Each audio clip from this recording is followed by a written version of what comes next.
So continuing on quadratic functions, in this video we're going to be looking at the max and min of a quadratic function. So given a function, say h of t equals negative 5t squared plus 40t plus 100, say this represents somebody hitting a golf ball, right? So say I have a quadratic function that represents this. I want to find out the max point or the max height that this golf ball will hit. And because I have a negative in the start of the function, I know that my parabola is going to open downward somehow. But yeah, what we're going to do in this specific example, we're going to do something called completing the square.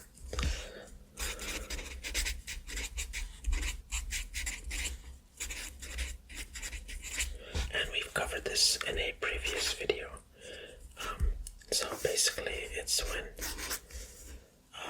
I'm going to factor this out here into a bracket.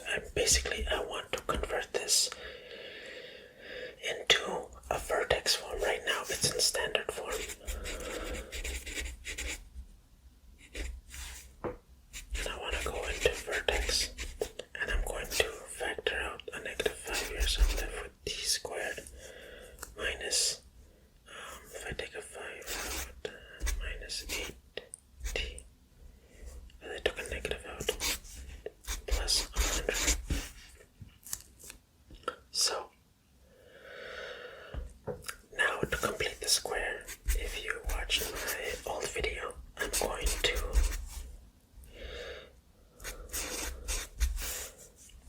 turn this into a square. Basically, I want to find a number that will add up itself twice, well, add itself to this, but square to the number I'm looking for. So in my case, it's going to be a positive 16, because I'm going to end up with this t minus 4 squared.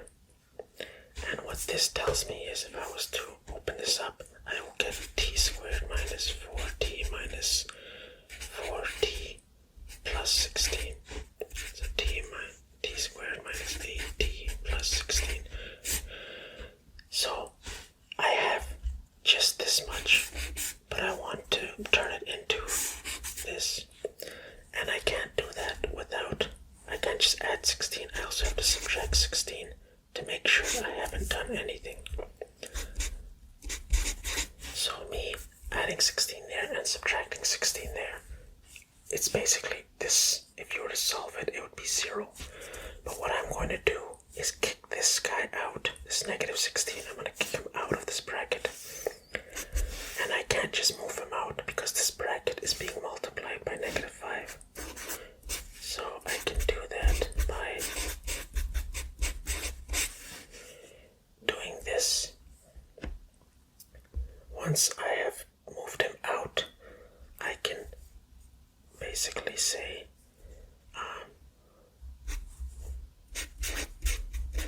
because that guy is being multiplied with that, and this is the same as that, because if I was to factor out a negative 5 from both of them, I would end up putting it into the bracket like that and cancelling those out, and I end up back here. So that's as if I didn't do anything. So negative 5. Well, now I can actually write this as what I wanted.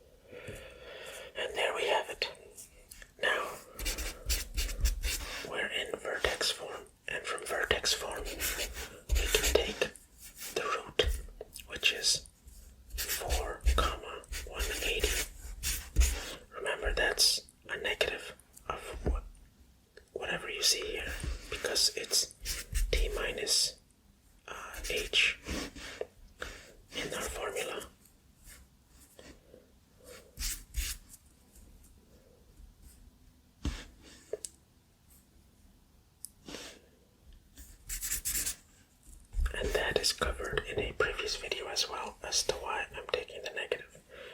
But you should know that that is the opposite of whatever that is, and that is as it is.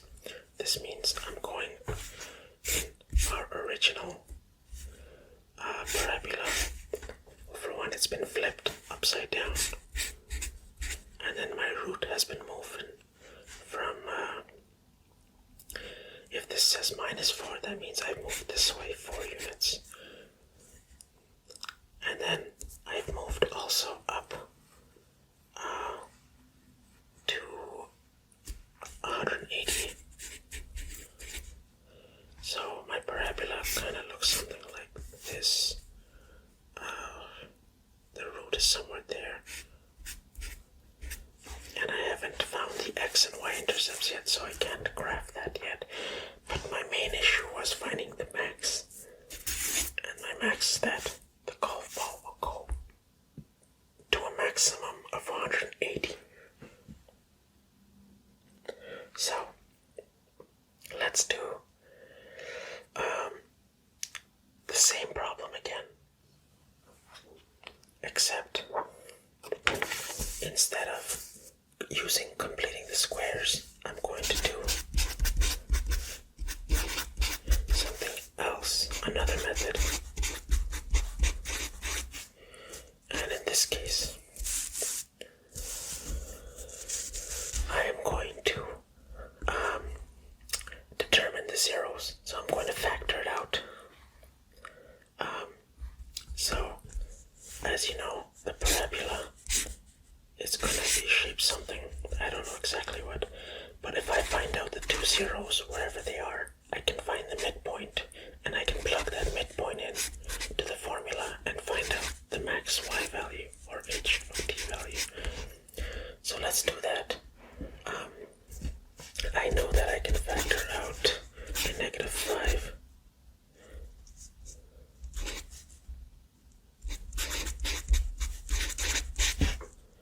And then I also know, well, I don't know before, but now I have the skills to factor this. 2 numbers that multiply to 20, but add up to -8. I'm going to do 10 and 2. And I know that they're going to be negative, or sorry, opposite signs, because my negative third value, but the 10 is going to be negative because it's a bigger one. So the middle number is negative. So now I have this. Now I can plug in 0 for that because I'm going to have a 0 h of t value, or yeah, height. Now let's see what our zeros are going to be. T plus 2 equals 0, which means t is -2. T minus 10 equals 0. T is positive 10. And it cannot be this because our time cannot be negative. So t has to be 10. So let's plug in our 10. Actually, wait, 10 is going to give me that. And I'm going to get 0. I don't want to plug that in. But I do. I completely forgot the point of what I was doing. I want to find the midpoint. And that is going to give me -2 plus 10. 8 over 2 is 4. So that's going to be 4. So now let's plug in 4 and see what our max value is. And as you already know, we do have 4 as our vertex point, our x value. So now let's plug that in into this formula. Actually, we can plug it into this one. It's much easier. Or actually, they're all the same. Let's do our factored one. 4 minus 10. 4 plus 2.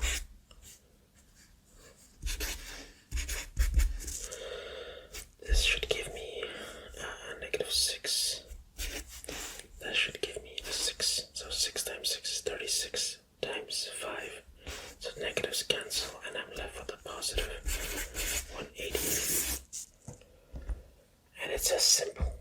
that.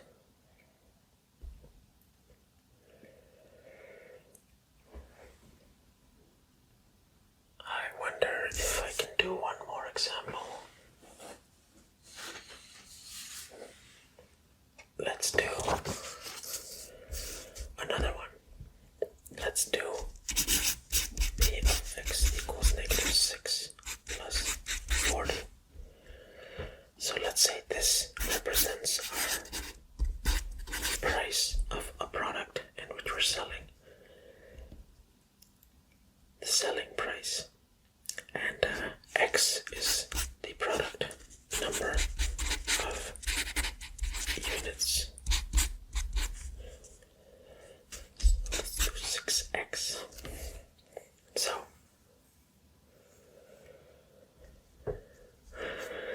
and then let's have another function. We're gonna call this cost. So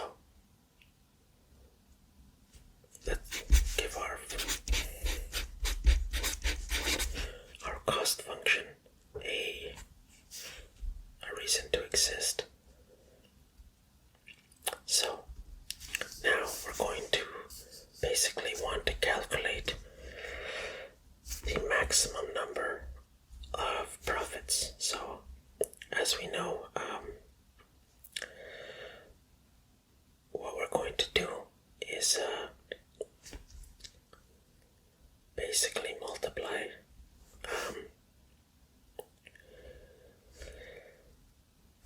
well, let's start with some definitions. I know revenue is our hold on. I'm going to say the demand. P of x is my demand. So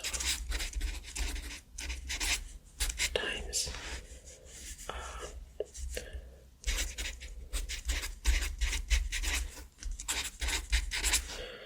so our revenue is going to be our demand, which is this function, and our units sold is going to be x. So, and our profit is going to be our revenue minus our cost. That's this function. So if we were to write this out, our profit function, our profit of x is going to be this p of x times x, our demand times our units sold, minus our cost function. And when you write it all out, you get negative 6x plus 40 times x minus 4x minus 4 plus 48.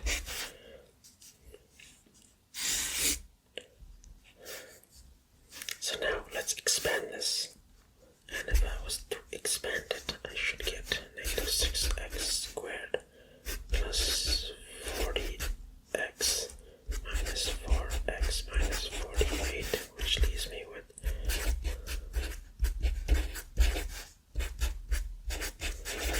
this again is a word problem, and solving word problems, it really is just reading the question over and over again, because they never put anything in the word problem that you don't need. Every sentence has some sort of giveaway or hint that you need to use. So let's start working on this. This is standard form, and I want to find the max profit. So I want to find the max point. So let's convert this into our vertex form. The only way, well, we know multiple ways, but from before, we are going to complete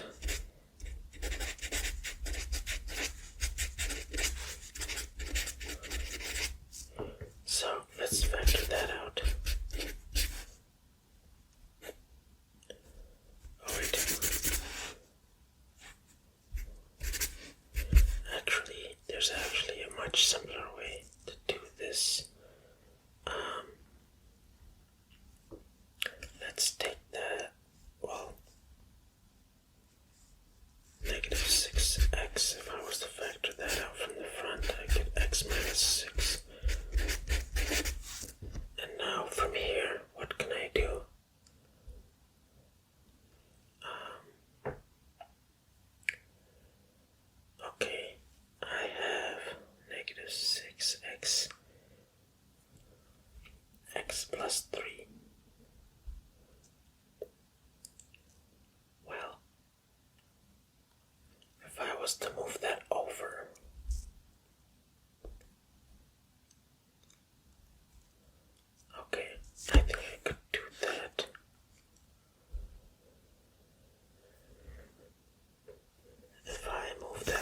and now I'm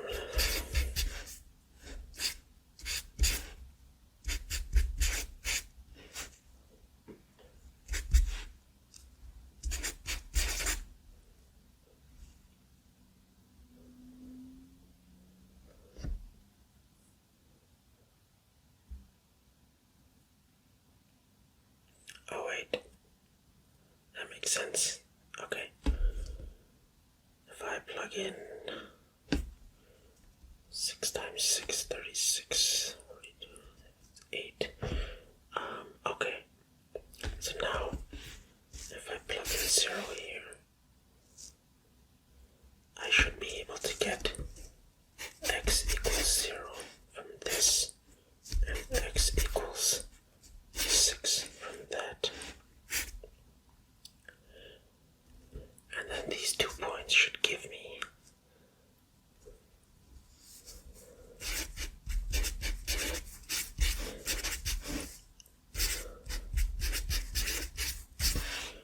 these 2 points.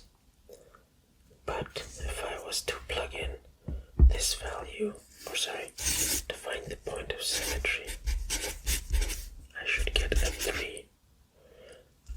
And if I plug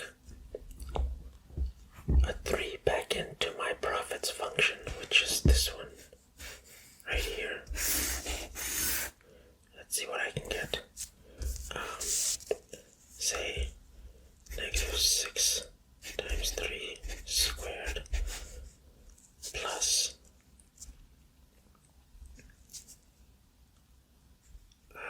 36 times 3 minus 48.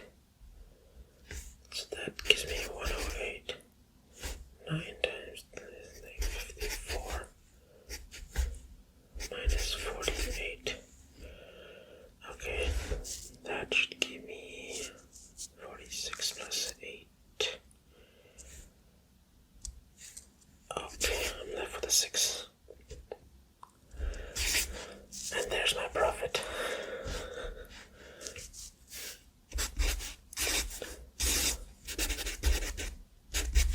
My maximum is going to be 6. And that's going to be when I have 3 as the number of units sold. In all fairness, the question actually says that X is represented in the thousands. So $6,000 for 3,000 units sold. But, I like to keep it simple. And, well, not that simple, clearly. But yeah, that, I guess, wraps up this video on the min and max of quadratic functions. I hope you got the gist of it. And that's all for this video. I shall see you in the next one.